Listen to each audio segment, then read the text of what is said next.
ఉవ్వెత్తున ఎగసిన కెరటంలా సాగింది ఆయన ప్రయాణం. తండ్రి గారు కష్టించి ఉద్యోగంలో పెట్టించినా తన హృదయమంతా పరిచర్య భారంతో పరితపించింది.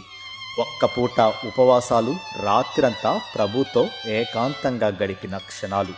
చివరకు ఓ సేవకుడిగా తన జీవితాన్ని ముగించి ప్రభువుతో సదాకాలం ఉండడానికి వెళ్ళాడు. అవును, ఆయనే మన బెజవాడ కోటయ్య గారు. రండి, కోటయ్య తాతగారి జీవిత విశేషాలు చూసేద్దాం. దొనకొండ మండలంలోని పోలేపల్లి గ్రామంలో 1953 జూలై 7వ తేదీన బెజవాడ జోసఫ్ కోటమ్మ గారుల చిన్న కుమారుడే కోటయ్య గారు. చిన్ననాటి నుండే ఓ ప్రత్యేకమైన వ్యక్తిత్వం గల వ్యక్తి. 3 అక్కలు, 2 అన్నలు ఉన్నప్పటికీ వారందరికంటే ఎంతో చురుకుగా ఉండేవాడు కోటయ్య తాత. చిన్ననాడే పద్యాలు పాడడం అంటే ఎంతో ఇష్టం. తన గాత్రంతో ఇంటి దగ్గర ఎందరినో రంజింపజేసేవాడు. చుట్టూ ఉన్నవారు ఎంతగానో అభినందనలు కూడా తెలిపేవారు. పద్యాలతో పాటు చదువును ఎన్నడూ నిర్లక్ష్యం చేసేవాడు కాదు. అప్పట్లోనే SSLC పూర్తి చేసుకుని క్లాస్లోనే బెస్ట్ స్టూడెంట్గా పేరు సంపాదించాడు. అంతటితో ఆగక ఇంగ్లీష్లో పట్టు సాధించి చదువును కొనసాగిస్తూనే ఇంటర్మీడియట్ వాళ్ళకి గ్రామర్ చెప్పేవాడు.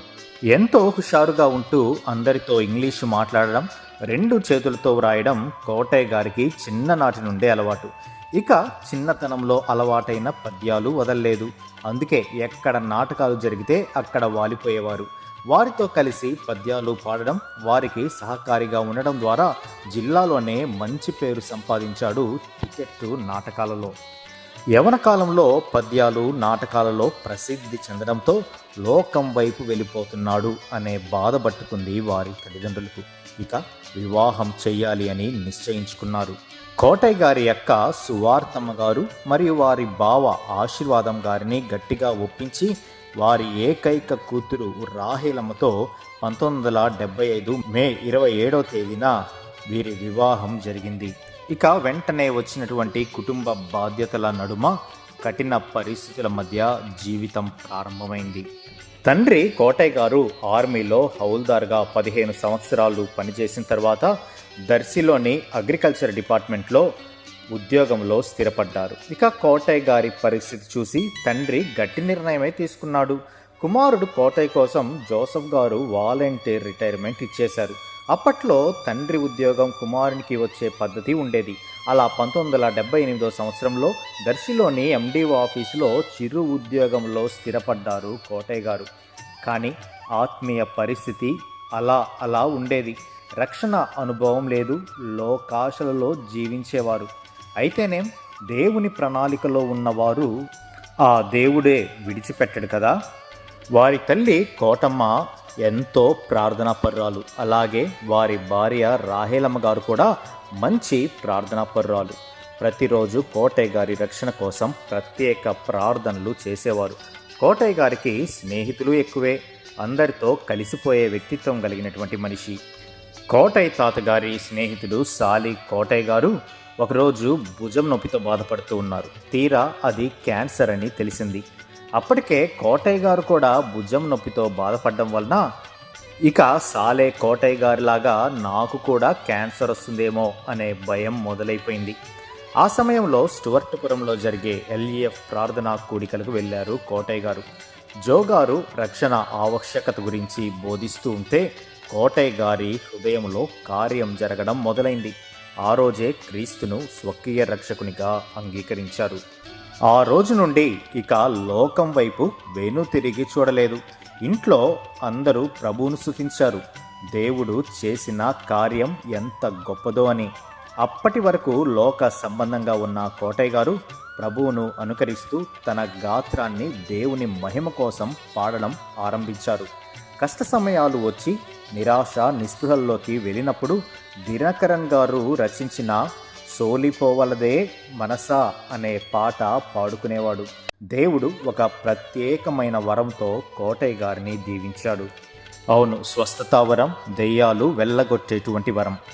దర్శి పరిసర ప్రాంతాలలో ఎవరు సాతాను శక్తుల ద్వారా పీడింపబడితే ఖచ్చితంగా కోటయ్య గారిని సంప్రదించేవారంటే ఆయన ఎంత గొప్ప ప్రార్థనా పరుడో మనకు అర్థమవుతుంది కదూ. ఉపవాస ప్రార్థనలే కాదు, రాత్రిరంతా ప్రభువు పాదాలు పట్టుకొని మోకాటి మీద కన్నీటితో దేవుణ్ణి ఎదుర్కొనేవాడు. అలా ప్రార్థనలో మునిగిపోయేవాడు కోటయ్య గారు. అందుకే కోటయ్య గారిని దేవుడు దీవించి ఆశీర్వదించడం ప్రారంభించారు.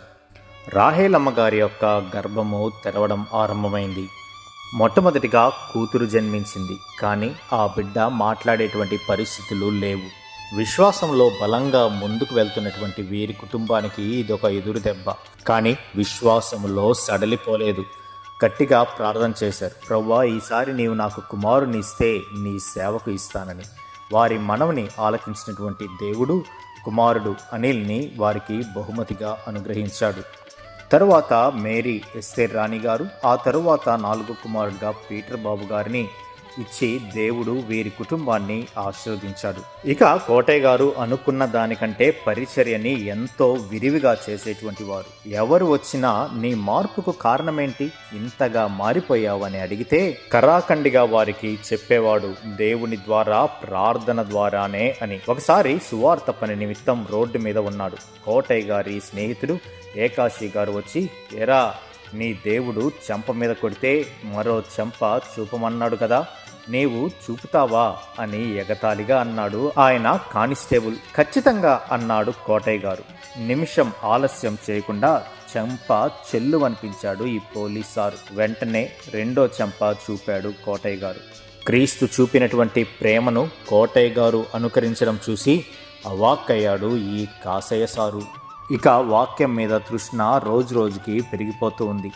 ఎలాగైనా కూడా ప్రభువులో ఎదగాలి అనేటువంటి ఒక ఆశ. అందుకే భాస్కర్ రావు గారి సహవాసంలోనే కొనసాగుతూ సంఘ పరిచర్య గురించిన అనుభవ జ్ఞానం పొందారు.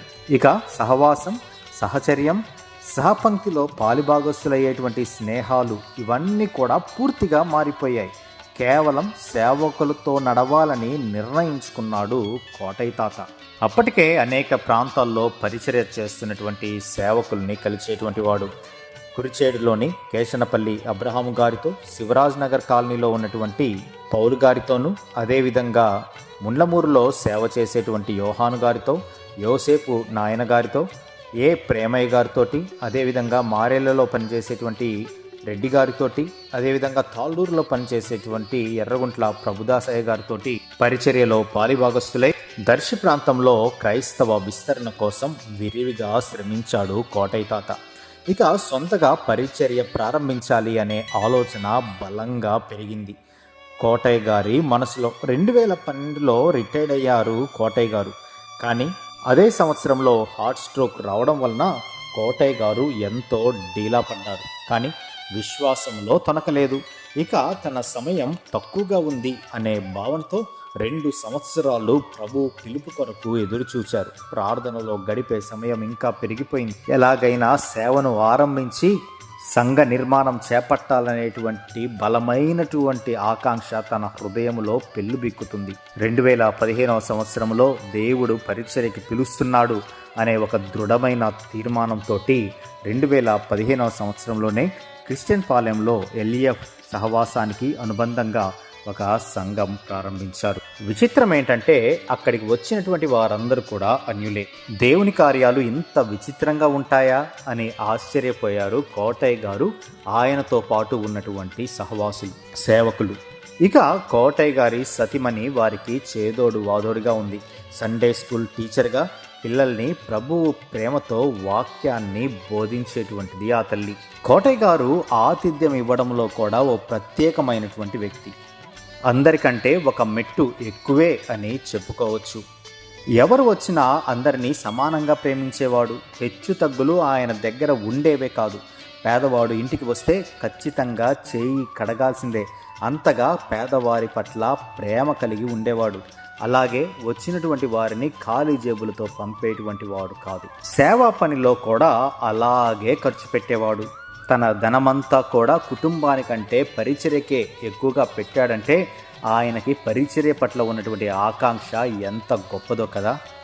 కానీ 2021వ సంవత్సరంలో వచ్చినటువంటి కరోనా అనేటువంటి మహమ్మారి చాలా భయంకరమైనటువంటి పరిస్థితుల గుండానే తీసుకుని వెళ్ళింది. కోటయ్య గారు కూడా కరోనాతోటి ఎంతో ఇబ్బంది పడినప్పటికీ దేవుడు అద్భుత రీతిగా వారిని స్వస్థపరిచాడు. పరిచర్య ముందుకు సాగుతూ ఉంది. వాళ్ళ కుమారుడు అనిల్ గారు ప్రైవేట్ టీచర్గా 10 సంవత్సరాలు కాంట్రాక్ట్ ఉద్యోగం చేశారు. కొడుకుని ఉద్యోగం అనిపించి ఎలాగైనా నువ్వు ఈ పరిచర్యలో ముందుకు తీసుకుని వెళ్ళాలి, ఈ సంఘాన్ని నీవే చూసుకోవాలి అని అనిల్ గారిని ఎంతో ప్రోత్సహించాడు. అనిల్ గారికి దేవుని యొక్క సేవలోని మెలకువలను, వాక్యంలోని ఆసక్తిని ఎంతగానో కోటయ్య గారు అనిల్ గారికి నూరిపోశారు. అలా కుమారుణ్ణి సిద్ధం చేసిన తరువాత 2022 తేదీన కోటయ్య గారు సంఘ విస్తరణ పనులలో విరివిగా కష్టపడుతూ ఉన్నాడు. కానీ అనారోగ్య సమస్యలు ఆయన్ని వెంటాడుతూనే ఉన్నాయి. అప్పటికే హార్ట్ కంప్లైంట్ ఉండడం వలన ఆయన కొంచెం అస్వస్థతకి గురవుతూ వచ్చాడు. కానీ ఏప్రిల్ 24 తేదీ 2022 సంవత్సరాన ఉదయం స్నానం చేస్తూనే గుండెపోటుతో ప్రభువునందు నిద్రించారు. ఆశ్చర్యం కలిగించేటువంటి విషయం ఏంటంటే ఎర్రగుంట్ల ప్రభుదాసయ్య గారు ఆయన మరణించినటువంటి గంట తర్వాత ఇంటికి వచ్చారు. కోటయ్య గారి యొక్క మరణ వార్త విని ఆశ్చర్యపోయారు. కుమారుడు అనిల్ గారి దగ్గరికి వచ్చి ప్రభుదాసయ్య గారు ఈ విధంగా చెప్పాడు, గత రాత్రే ఒక కల వచ్చింది. కోటయ్య గారు మనల్నందరినీ విడిచిపెట్టి పరలోకం వెళ్తున్నట్లుగా, ఆయన పరలోకములో నివాసం ఉండడానికి శాశ్వతంగా వెళ్తున్నటువంటి ప్రయాణాన్ని నేను కన్నులారా చూస్తూ ఉన్నాను. ఆ విషయాన్ని చెప్దాము, ఆరోగ్య పరిస్థితి ఎలా ఉంది అని పరామర్శించడానికి వచ్చాను. కానీ నా కళ వాస్తవ రూపం దాల్చింది అని ఇక్కడికి వచ్చిన తర్వాత నాకు అర్థమైంది అని చెప్పినప్పుడు అక్కడున్నటువంటి వారందరూ కూడా కన్నీరు మున్నీరుగా విలపించారు.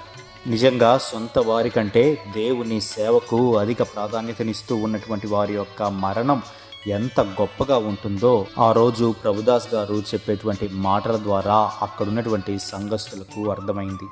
అందుకే కోటయ్య గారు తన ప్రసంగాలలో ఎప్పుడు చెప్పేటువంటి మాట, నా జీవితంలో ఏదైనా చివరి కోరిక ఉంది అని ఒకవేళ ఎవరైనా నేను అడిగితే నేను చెప్పే సమాధానం నా సంఘాన్ని పరలోకములో కలుసుకోవాలి అనేటువంటి ఒక ఆశ మాత్రమే అని. నిజంగా సంఘం కోసం, పరిచర్య కోసం తప్పించేటువంటి ఇటువంటి దైవ సేవకులు మన మధ్య నడయాడడం ఎంత గొప్ప విషయమో కదా. మరి ఇంత గొప్ప దైవ సేవకుల జీవితాన్ని బట్టి ప్రభువుని స్తుతిద్దామా?